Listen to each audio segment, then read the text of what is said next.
My name is Jennifer Duncan. I'm here representing Landesa. We're an NGO based in the US that works on land rights and policies that secure land rights for smallhold farmers and other people in rural areas who rely on land for their livelihoods.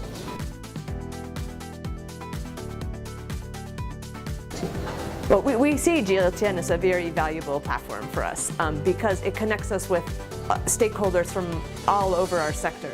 And that means government parties, it means people at the grassroots, it means community-based organizations, other alliances, academics. So it's a fantastic platform for us to work across different sectors. And that's really important to our work.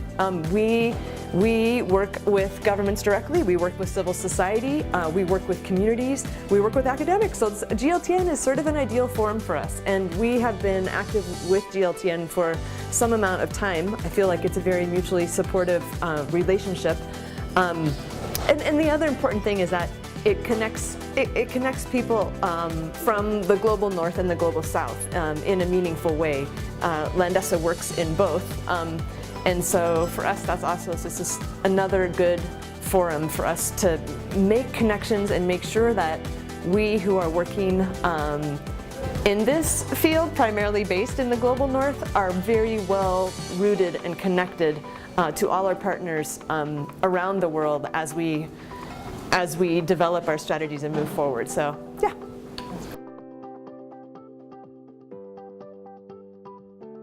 Yeah, I think that GLTN's work on the global land indicators has been very important on GLE.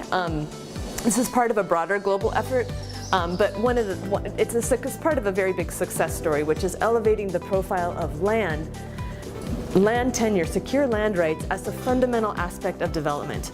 That's something that was missed from the development agenda largely for years and years, and it's just been in the last, well, through inclusion of 3 indicators on women's land rights in the Sustainable Development Goals, that this is the first reflection of this really changing in a meaningful way.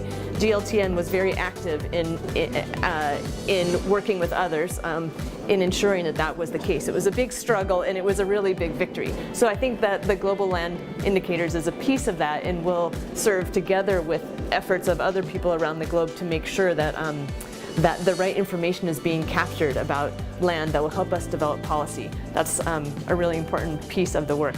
The other, I could think of a bunch of things that GLTN has done, but one of the other specifically very important things I think is the development of the social tenure domain model and its application in various land tenure conflicts around the world.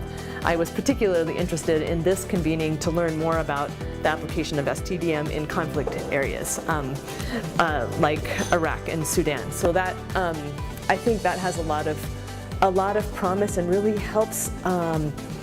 There's a revolution right now happening with technology and making the idea of new and innovative ways to reach scale a reality. One of the key pieces of that is how do you bridge the informal and the formal worlds of land tenure, and I think STDM is a fantastic model for doing just that. And you can see here how much traction it already has. So that's great. Well, I think that GLTN has done some very good and hard work at self-analysis, and it's the work that we're all involved in right now, I think, in our field, because many things have changed.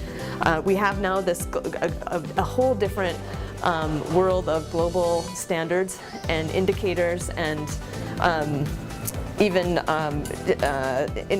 soft international law legal instruments that provide an umbrella for our work in a different way than has ever been the case. So at the same time, and land is an increasingly recognized issue in international development, human development. At the same time, we have enormous challenges. How do you actually take these global frameworks and the various good legal and policy frameworks that have been adopted around the world and make them reality for people and communities? And I think that's where the real work is going forward. I think GLTN's new strategic plan really reflects that challenge. And it's a massive challenge. And it means that we can't waste time anymore in overlap and overlap and kind of, how do we call it, competitive sort of endeavors in the world that we work in. We need to be very streamlined and organized and coordinated in how we work going forward. That means more collaboration is necessary among all stakeholders at every level, and that's exactly what GLTN can help to facilitate. I think GLTN's, well, two things I want to point out from the strategy that I think are perfectly on point. One of them is the move from creating more tools to actually implementing the tools. So that's something, again, that we're all sort of working on, I think, as a global community, but GLTN can really take a front role in that.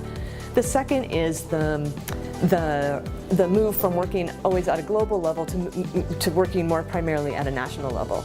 I think that is super important. I think the promise of the GLTN tools and the GLTN way of operating is that we can make sure that the work we're doing on a global level is well tied to national agendas and to the interests and needs of stakeholders at the national level.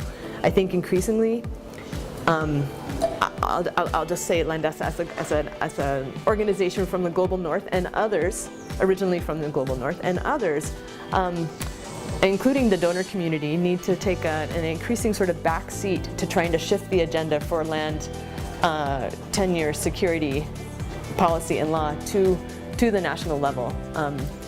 And one important role that GLTN can really help to play at that national level is to ensure that that national level agenda really reflects the interests of people in the communities, in rural communities, in urban communities.